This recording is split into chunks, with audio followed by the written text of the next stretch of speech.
I think it's safe to say that this week, Fionna and Cake really hit its stride. Episodes 5 and 6 make for what I would call the most consistent batch of episodes we've received yet.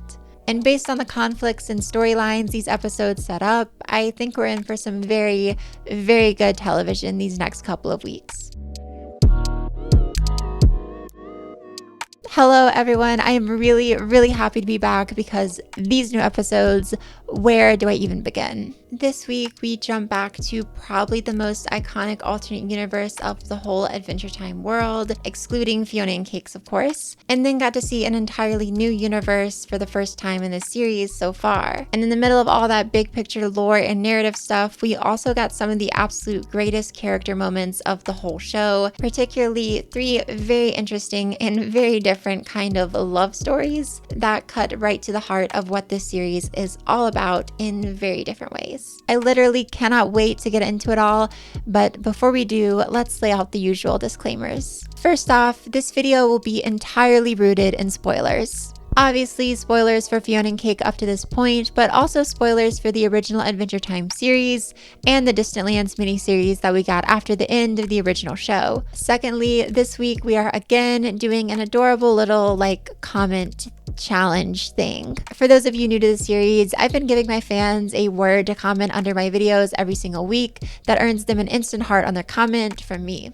I do this because I know many people want to support the video with a comment, but don't feel like they have anything particular they really want to say. This way, everyone gets a chance to interact with the video, and the video gets a big push in the algorithm. So far, the comments have really been helping my reviews get some eyes on them, and I just really personally appreciate everyone who's been supporting the videos in that way. This week, our word is going to be mullet, for reasons that will likely become very apparent when we get into episode 5. Finally, before I get into the new episodes this week, I'm going to do the same thing I did last time and give my final thoughts on the episodes from last week because they've now had some time to just kind of chill in my brain and I have some new and more developed thoughts on them. Although you're absolutely not going to hurt my feelings if you just skip right to my review of episodes 5 and 6, time codes in the description. And with all that being said, I'm going to hand it over to Ellie in another part of my room for final thoughts on episodes 3 and 4. See you guys in a couple of minutes. Thank you, Ellie. I will try to wrap this one up quickly. So let me share a little secret with you guys. I created the whole extra thoughts portion of these reviews basically just because I love the first and second episodes of Fionna and Cake so much, and I just had to talk more about them even after they had already been reviewed. But I'm just such a fan of this segment that I wanted to keep it going every week for every new batch of episodes we received. The only issue with that is that some episodes I will just have less to say about, and that's exactly what we're dealing with this week because my opinions on Cake the Cat and Prisma the Wishmaster have remained pretty much exactly the same from what they were last week. I'm still going to stand on my belief that Cake the Cat is a bridge episode and one that more so serves to connect together plot threads than really be its own thing. And I am still going to stand on my opinion that Prisma the Wishmaster is the better episode of the 2 released last week and does a great job of explaining lore while also focusing on character. But while the broad strokes of my opinions here have remained roughly the same, there are a few key ways in which my opinions have changed that I think are still worth exploring. In terms of Cake the Cat, I think I really should have focused more last time on the amazing scene of Finn and Jake together and adventuring that we got at the start of the episode, the one that Prismo was watching in his time room. It's a perfect throwback to the Adventure Time we know, but still with enough changes to feel super new and refreshing. While it's a short moment in the episode, it might still be my favorite just because it makes me want to see a whole 11th season of the show with Finn and Jake still up to their old ways of fighting off villains and getting into weird situations.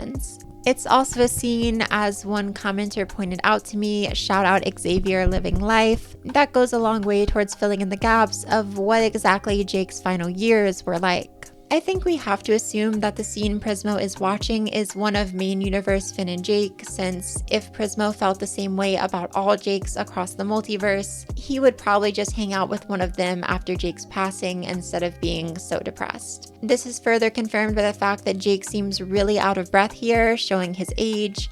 Push through it, Jake! And the fact that Finn is wearing some ripped jeans, which we can assume were torn up enough with time to become the jorts that he wears in episode 2, where Jake is very much confirmed to have passed away. This would mean that Finn got his tattoo of Jake before his brother died, implying it was maybe just in honor of his love for Jake, or because Jake was just clearly on the way out, whether that be from simple age or illness. I'm kind of crossing over into theory territory with that, but it's very fun to speculate and just pick apart. Plus, as I already mentioned, the whole opening scene of episode 3 is just really fun and enjoyable. Again, really should have discussed it more in my last video. I wouldn't say I really have any more new thoughts about Cake the Cat beyond that. Like I said, my opinion of the episode has roughly remained the same. It's just a solid advancement of the story with some really exceptional moments sprinkled throughout. And when it comes to Prismo the Wishmaster, I also feel basically exactly the same.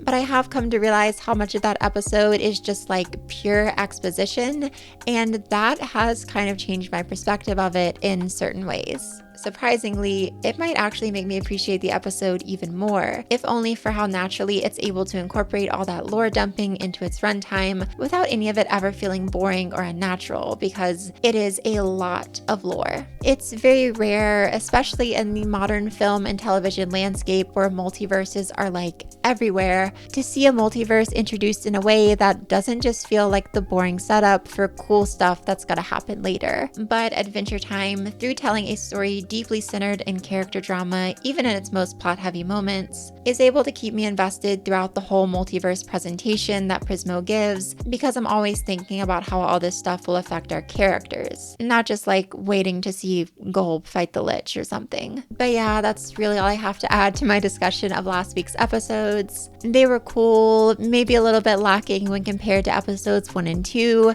but still very necessary to the narrative being told here, and still very well made on all levels. But with that, I'm really excited to get into the new stuff this week, so back to you, Ellie. Grazie, my love. Exceptional job. And okay, so our first episode this week is titled Destiny and marks our big return to the Farmworld alternate universe from the original Adventure Time series. If you don't know, or maybe just forgot, this universe was created by Finn when he wished that the Lich, Adventure Time's main villain, never existed. This immediately robbed the entire Adventure Time universe of its magic, as the Lich's creation was the catalyst for magic in the land of Oo, and left Finn as a simple farm boy trying to make his parents proud. We love to see it. Along the way, Finn kind of flopped though, and ended up wearing the ice crown, going completely insane, and also creating the Lich, this time housed in the body of Jake.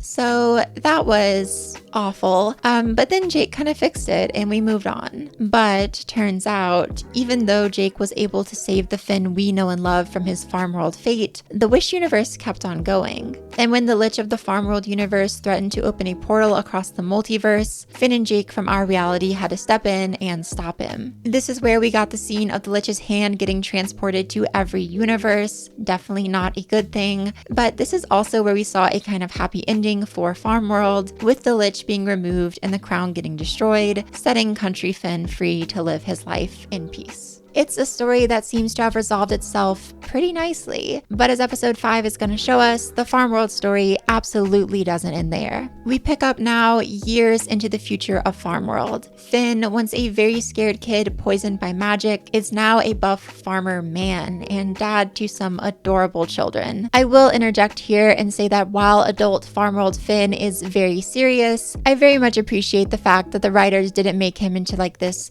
buff, super cool, post-apocalyptic Finn that, people write like Wattpad fan fiction about. Instead, we get some pretty obvious references to how silly he still is, whether that be in his continued use of made-up slang, math, humorous interactions with the world, or just the simple fact that he still wears the hat, because of course he does. But yeah, this is our new Finn for the episode, voiced by the always wonderful Jeremy Shada, and while I don't enjoy him quite as much as I enjoy main universe adult Finn, I still think he's a great addition to the show, and realistically, we had to catch up with Farmworld Finn at some point, especially in a show all about alternate universes that directly references Prismo and the Time Room and all that good stuff. We also had to catch up with Big Destiny, the leader of the aptly titled Destiny Gang in Farmworld and antagonist to Finn, who is still his same old self years on from his first appearance, continuing to rule over the Farmworld universe and now claiming to have defeated Ice Finn single-handedly. Outside of Finn and Big D, I know, funny name, I was really happy to see all the reoccurring Farmworld characters here, from Jake to Choose Bruce and so on. But if there are any characters who really steal the show in my eyes, it's the legacies. Specifically Jay and Little Destiny, the children of Finn and Big D respectively. Apart from one another, these characters are a joy to watch. Jay being this kind of timid but also adventurous kid, and Little Destiny being the most masked lesbian. I mean, the mullet, the piercings, come on. But when they're with one another, these two shine brighter than ever. Because, surprise, they're in a forbidden romance. Kind of throws a wrench in the lesbian comment, but hey, they're cute. And who doesn't go for some enemies to lovers? I mean, Cake certainly does. Enemies to lovers, my favorite. I absolutely adore their relationship here, and while I just find it cute, I also think it holds a lot of weight in the narrative, giving us an early example of what will become the main theme for this episode, and really what is the main theme for this whole show: finding meaning in a broken world. Both Little Destiny and Jay could easily just resign themselves to being stuck in their own roles which are opposing since we have a little Romeo and Juliet type thing going on here, but they don't. Instead, they choose to love one another and protect each other, no matter what that means for their futures or how their families might perceive them. Even in a world of such violence and chaos, they find a space for themselves, a space that just so happens to be built on their love for one another. When we go back to the start of this whole show, remember that it was rooted in two characters equally dissatisfied with their worlds, longing to be somewhere different. But here, we have a textbook example of two characters who don't let their circumstances define them, who are faced with lives that seek to box them in and instead choose to find their own paths, deciding not to leave their world behind, but to shape it into what they want to see. And understanding this to be like the main message of the episode, I think we're only getting further confirmation here that this series can end with Simon becoming the Ice King once more. No matter how the finale goes, I just don't think Fionna and Cake is setting itself up for its main characters to all go back to their worlds and fit in perfectly there. Simon returning to his Ice King form, and Fionna and Cake getting to return to the magical version of Ooh that they inhabited inside his mind. Instead, I imagine we'll be getting something a lot closer to each character learning to accept where they are and fight to make a space for their own type of love and self-fulfillment wherever they can find it. And on the subject of our main trio here, like I said last week, I think they've all kind of stopped growing or changing all too much, and now really just exist in their more basic forms. And I don't think that's a bad thing at all. In fact, I would say it's for the best, since it gives the new characters here time to develop, while Fionna, Cake, and Simon get to take a backseat. I will say Cake is like definitely my standout of the main cast this week. I love how she's written, especially in this episode, to be a more well-rounded character, and she absolutely gets some of the funniest jokes this week. I love Cake, what can I say? Simon and Fionna are still their normal selves. Fionna is very brash and impulsive, while Simon is still very reserved and nerdish. And I think the most fun I really have with their appearances this week is just in how they interact with these new and foreign worlds, which is honestly why I'm kind of sad episode 5 ends the way it does, because Farmworld is such a fun and interesting place, and I love how much we just get to vibe out within it, but everything gets wrapped up extremely quickly in the Farmworld plot as the Scarab pops up and we have a final fight scene between him and Farmworld Finn before our trio zap into a new universe with the villain in tow. Some might call this fresh storytelling. For me, I can honestly appreciate it for how it makes the story just feel so fast-paced. But regardless, I think we now have to return to Farmworld at some point in the next 4 episodes because the story there feels so unresolved. Also, like I said earlier, Farmworld is just a joy here. The already imaginative alternate world has now been made even more creative in its post-apocalyptic state, and the detailed, lush animation and design of Fionna and Cake really lends itself to tackling this type of environment. But concluding this episode is going to lead us directly into our next one for this week, titled The Winter King. So on to episode 6.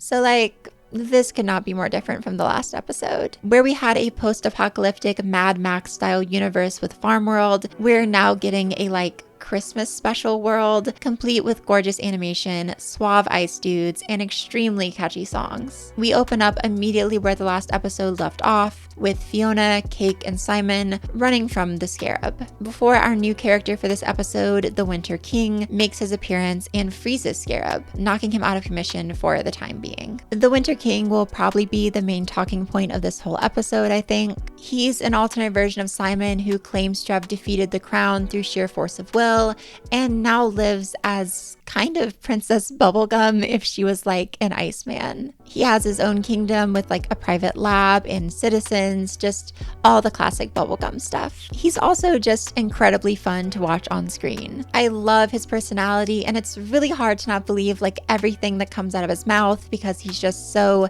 damn charming. He immediately starts off the episode by delivering just the most catchy and lovely song all about his beautiful ice kingdom in a breathtaking alternate animation style, might I add, and then just turns around and starts handing out hot chocolate and cool swords. He seems to be a pretty chill guy. Pun absolutely intended. However, as the episode goes, this image of the Winter King slowly begins to melt apart, as I'm sure you could have probably guessed it would. At first, it's in some small and slightly concerning things that he says, but the floodgates really open up at the episode's finale when the Winter King's condition is revealed in full. You see, the Winter King never really beat the crown. He merely transferred its madness over to Princess Bubblegum, who was subsequently transformed into the Candy Queen, a crazed version of her former self. And I would be super silly not to mention two small things here. One, that the Candy Queen gets her own, maybe even better song here than the Winter King got. Seriously, this one has been stuck in my head all week long. And so I'm gonna put you into a blender with me. And two, that the reason this whole lie gets revealed is because Fiona's touch accidentally takes the magic from the Winter King's crown, causing him to rapidly age and die in probably the most horrific scene from all Adventure Time anything.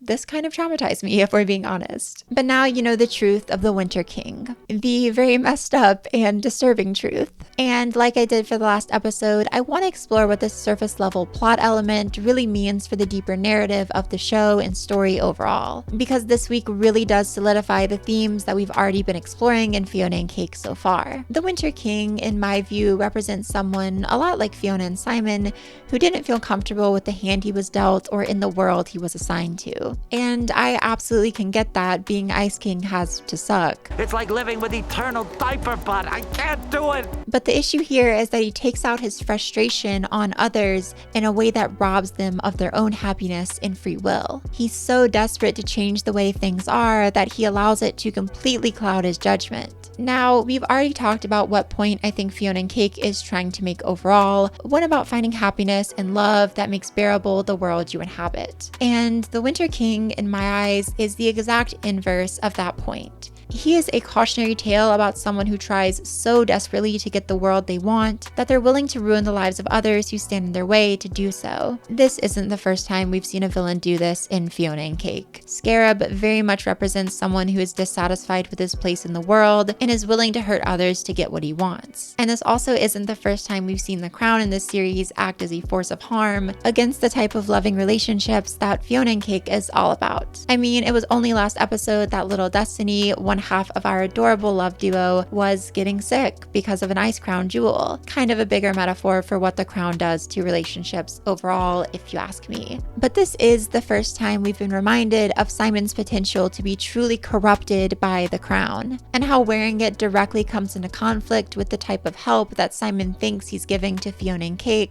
by wearing the crown in the first place. Again, I think we're pushing towards an inevitable finale where this whole idea of wearing the crown and hurting others to feel whole is dispelled in favor of just embracing happiness within the worlds we already inhabit. Case in point, the subplot for this episode of Gary Prince and Marsha Lee falling in love. I won't sit here and recount this whole little beautiful story, honestly, because it's too cute for me not to just recommend you go check it out for yourself. But the broad strokes are this. While Gary and Marshall are very different people and both inhabit a world that doesn't really suit them all too well, they find happiness and love within one another, creating a space outside of all the nonsense where they can just be open and honest and at peace. Their story gets to end here on a truly beautiful moment of Gary telling Marshall about his pastry lore, which is just so cute and nerdy and perfectly proves the idea that happiness does not come from just leaving your world behind, from making everything just the way you want it. I mean, Fionna realizes just as much at the end of this episode, talking about how she feels so hollow in her quest across the multiverse, a journey she assumed would make her feel right at home. No, happiness does not come from massive sweeping change. It comes from your loved ones, from doing what you're passionate about, from finding your own type of happiness, whatever that looks like. And that's a lesson I think I'm certainly taking to heart as this show goes on, and judging from Marshall and Gary's romance, I think the characters are catching on to it as well, even if there's still some obvious work to be done before our main trio can take it to heart. I expect these next 2 weeks, as the show concludes, the main point of focus will be on Simon and Fionna growing to understand the beauty of what they have.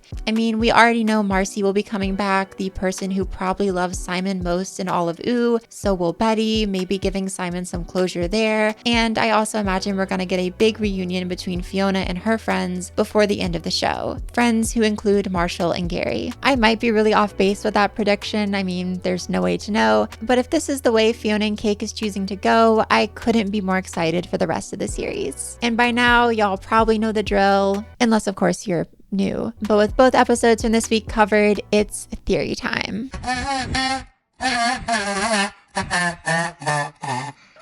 Alright, I kind of dropped the ball on last week's theories, not gonna lie. The universe from this episode was in fact Farmworld, the Lich has still not shown up, and episode titles have already been released for the rest of the show, and oh boy, I was very wrong. So this week, I am here to redeem myself, to make up for my mistakes with 4 theories that I think are definitely true.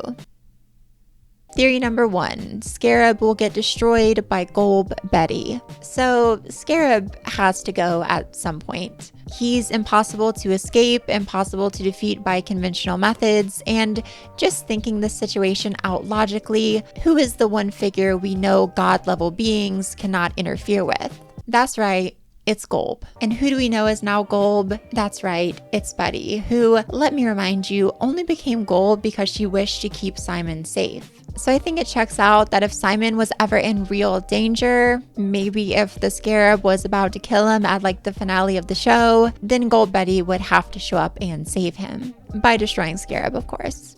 And that's the only real way I see the Scarab problem being resolved. And also, I think Golb Betty has to appear at some point. So in my brain, this all has to happen. This is probably the theory I'm most confident about. Maybe. Next theory. All right, theory number 2. Jake's old age in the Farmworld universe is a byproduct of the Lich's magic.